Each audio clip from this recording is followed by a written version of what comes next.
ராமானுஜர் திருவாய்மொழியைத்தான் தமக்கு அனைத்துமேனு கொண்டிருந்தாராம். இது ஒரு அழகான சீக்வன்ஸ்னு பெரியோர்கள் காட்டுவார்கள்.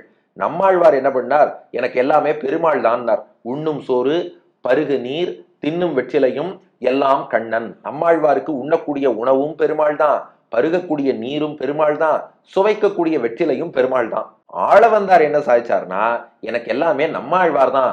மாதா பிதா யுவதய ஸ்தனயா விபூதிஹி சர்வம் யதேவ நியமேன மதன்வயானாம் ஆத்யஸ்ய நஹ் குலபதேர் வகுளாபிராமம் ஸ்ரீமத் ததங்கிரி யுகலம் பிரணமாமி மூர்தனான்னு சுவாமி ஆளவந்தார் சாதிக்கிறார். எனக்கு தாய், தந்தை, மனைவி, குழந்தை, சொத்து அத்தனையுமே நம்மாழ்வாருடைய திருவடிகள்னார்.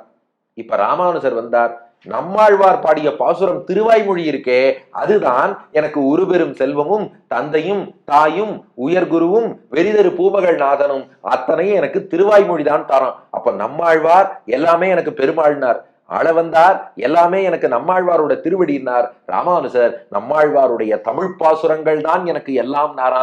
என்னென்ன என்றால் உரு பெரும் செல்வமும். செல்வம் என்றால் உங்களுக்கே தெரியும், தனம், சொத்து, பொருள். உரு என்றால் சிறப்பான அர்த்தம், பெரும்னா பெரியன்னு அர்த்தம். உரு பெரும் செல்வம்னா சிறப்பான பெரிய சொத்து செல்வம். இதுனா நம்மாழ்வார் பாடிய திருவாய்மொழி தான். ஏன்னா அந்த திருவாய்மொழி தான் உரு சிறந்த செல்வம், நீங்காத செல்வம். உலகியல் செல்வம்ங்கிறது நம்மளை விட்டுட்டு போயிடும். ஆனா நம்ம திருவாய்மொழி அனுபவிக்கிறோம். ஏன் நம்ம கவசம் கனெக்ட்லயும் சங்கரா தொலைக்காட்சியிலையும் தினந்தோறும் திவ்ய பிரபந்தம்னு திருவாய்மொழி அனுபவிச்சு அந்த அமுதத்தை பருகி மனசுல நிறுத்தின்றோம்னா எந்த திருடனாலையும் இந்த திருவாய்மொழிங்கிற செல்வத்தை நம்ம கிட்டே திருடின்னு போக முடியாதே. அப்ப அந்த ஞானமும் பக்தியும் தானே உயர்ந்த செல்வம். அப்போ உரு பெரும் செல்வம், இது இனிமையான செல்வம்.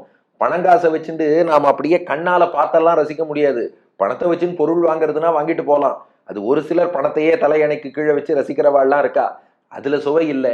ஆனா திருவாய்மொழியை சுவைக்கும் போது அப்பத்தான ஆனந்தம் இருக்கிறது. அப்ப இனிமையான செல்வம்னாலும் அதுவும் திருவாய்மொழி தான். மேலும் உலகத்துல பார்க்கிற எல்லா செல்வமும் உலகியலுக்கு உட்பட்ட செல்வம்.